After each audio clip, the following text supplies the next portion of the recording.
I want you to do something for me. Clench your fists. Go ahead. Actually do it. Just do it. Clench your fist. Now, imagine that you're holding everything you've ever been afraid to lose. Your money, your relationships, your job, your reputation, your plans, your expectations, your past, your mistakes, your achievements, everything that feels familiar, even regrets. Now, try receiving something new. Try picking something else up. Of course you can't, because your hands are already full. And I think sometimes that's exactly how we live. We're asking God for something new while holding on tightly to everything old. We're praying, Lord, what's next? Lord, enlarge me. Lord, open another door. Take me higher. But our hands are clenched. And perhaps the question isn't, God, what else do you have for me? Perhaps the question is, what am I willing to release? Welcome to Becoming with OG. I'm OG.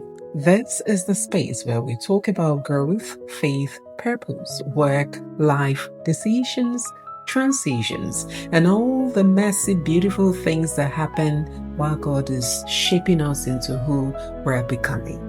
And today, I want to talk about something I've been thinking about quite a bit. I recently completed an 8-week class with a professional friend where we explored John Maxwell's 15 Laws of Growth. 8 weeks, 15 laws, a lot of conversations, a lot of reflection. And one of these laws stayed with me, the law of trade-offs. The idea is simple. You have to give up to grow up. And the more I thought about it, the more I realized that sometimes our biggest struggle isn't getting something, it's letting something go. So today, I want us to talk about release. What are you willing to release for who you're becoming? Let's be honest, we love more. Don't we all? More money, more opportunities, more influence, more followers. Tell me about it. More clients, more qualifications, more visibility, more success, more impacts, more. We pray for expansion, we pray for increase, we pray for bigger rooms, we pray for bigger houses, open doors. And there's absolutely nothing wrong with wanting to grow. But here's the part we don't talk about enough. Every expansion requires capacity, and capacity sometimes requires subtraction. You can't keep adding and adding and adding without eventually asking, where is all of this going to fit? And this applies to everything: your career, your business, your relationships, your finances, your spiritual life, your mind, your time, your home, your heart. At some point, something has to move. And let me bring this down to something very ordinary, because sometimes we make personal growth sound so profound. Sometimes it's a wardrobe. You know those people who keep everything? Hoarders. Are you one of them? Well, they'll say, don't throw that away. That belonged to my grandmother. My grandfather bought that for my mother. This was my mother's favorite bag. I've had this dress since 2007. I know I haven't worn it in 11 years, but you never know. And then he opened the wardrobe, and there are 15 bags, 20 dresses, 30 shirts, shoes you haven't worn since the world was young. And somehow you stand there and say, I don't have anything to wear, or I don't have the right bag. And maybe you don't have the right bag because you haven't made room for it. Think about that. You haven't made room for it. And isn't that sometimes exactly what we do with our lives? We hold on to things because they have history. We hold on because they once mattered. We hold on because we spent money on them. We hold on because somebody we loved gave them to us. We hold on because letting go feels wasteful. And then we wonder why there's no room for anything new. Now, before someone says, Oji, are you telling me to throw away my grandmother's handbag? No. Please keep the handbag. I'm not coming for your sentimental positions. The point is deeper. Not everything you need to release is bad. That's important. Because sometimes we think the only things we're supposed to let go of are obviously toxic things.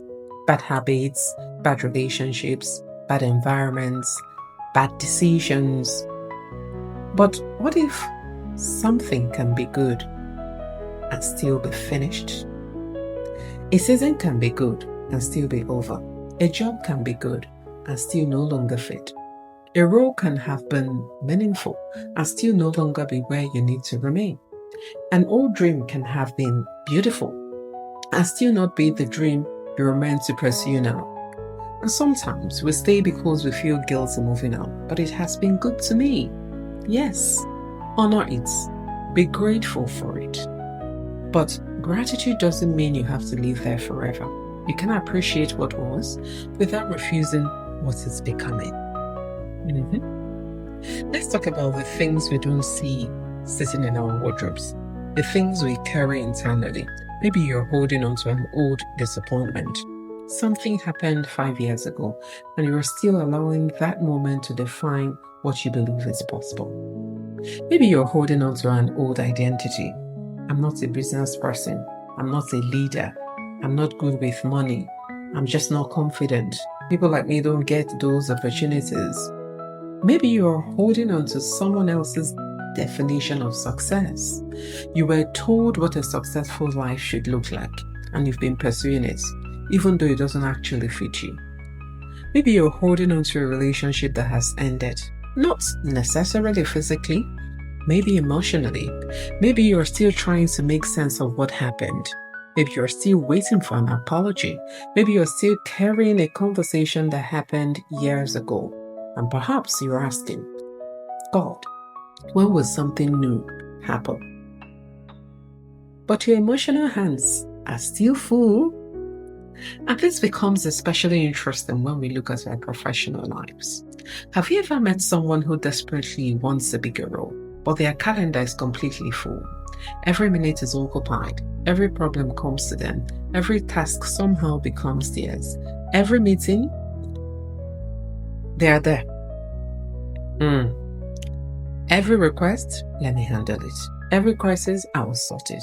And then they say, I don't understand why I'm not progressing. Maybe because there's no room for the next version of your work. You cannot spend every day doing yesterday's work and expect tomorrow's opportunities to magically fit into your calendar. At some point, you have to release, delegate, say no, redesign, stop doing things that no longer require you. Create space for strategic thinking. Create space for learning. Create space for relationships, for the work that belongs to the level you're trying to reach. Because sometimes your next promotion isn't asking you to work harder. It's asking you to work differently. This is where John Maxwell's law of trade-offs becomes very real. Because every meaningful growth decision has a trade-off. If you want more financial freedom, you may have to release some spending habits. If you want better health, you may have to release certain conveniences.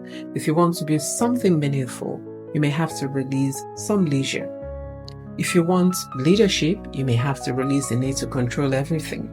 If you want deeper relationships, you may have to release constant busyness. If you want spiritual depth, you may have to release the noise. And here's one of the hardest. If you want to become more authentic, you may have to release the need to be understood by everybody. Because growth will sometimes make you unfamiliar. Even to people who have known you for years, they may say, you've changed. And maybe you have. Maybe that's not an accusation. Maybe that's evidence. Right? And this is where our faith takes this conversation somewhere deeper. Luke 9:23 says, whoever wants to be my disciple must deny themselves and take up their cross daily and follow me. That's not exactly a message about convenience. Jesus tells us there is a cost to following him. There are things we surrender: our pride, our will, our control, sometimes our plans, or our timing, even our ideas of what success should look like. And then there's Paul. In Philippians 3, Paul talks about the things that once represented gain to him: his credentials, his status, his heritage, his achievements. And he says he now considers them lost compared with knowing Christ. Paul wasn't saying everything I achieved was worthless. No. He was saying it no longer owns me. And that's powerful, because perhaps maturity is not when you stop having things, it's when things stop having you. Your job can be valuable without becoming your identity. Money can be useful without becoming your master. Recognition can be wonderful without becoming the source of your worth. A relationship, it can be precious without becoming your entire identity, without becoming the measure of whether you matter. Now, that's freedom. So let's make this uncomfortable. What are you asking God for? What are you praying about? What do you want him to do in your life? And now, ask yourself, have I made room for it? You want a new career? Have you made room to learn? You want a business? Have you made room to build? You want financial growth? Have you made room to save? You want deeper relationships? Have you made room to be present? You want peace? Have you made room for silence? You want God to use you? Have you made room to hear him? You want a new chapter? Have you made room to close the old one? Because maybe the issue isn't that nothing is coming. Maybe there's nowhere for it to land. I want you to stop here for a moment. Don't think about your neighbor. Don't think about your spouse or your colleague.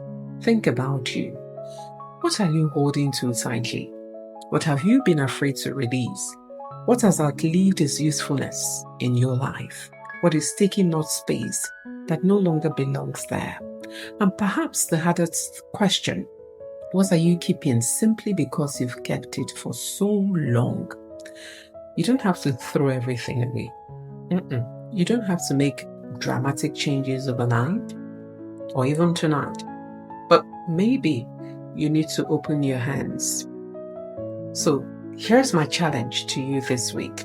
Don't try to change your whole life. Choose one thing to release. One. Maybe it's a physical thing. Clean one drawer. Clean one shelf. Open that wardrobe and let something go. Maybe it's a commitment, one thing you keep saying yes to that you know you shouldn't. Maybe it's a habit. Maybe it's an old belief. Maybe it's a grudge. Maybe it's an expectation or something you've been carrying emotionally for years. Maybe it's even forgiveness or unforgiveness. Whatever it is, release one thing. Not because it was necessarily bad, but because you're making room. Maybe you've been asking God, what's next? Maybe you've been asking, when will my life change? When will the opportunity come? When will the new chapter begin? And perhaps there is another question worth asking. What needs to go? Look around you. Look at your calendar, at your wardrobe, at your relationships, your habits, your mind, your heart. Is there room? Because sometimes the answer isn't that God hasn't prepared something new. Sometimes we haven't made room for it. And maybe you've been holding that old bag so tightly that you haven't realized there's a new one waiting for you. Maybe you've been holding on to yesterday and wondering why tomorrow hasn't arrived.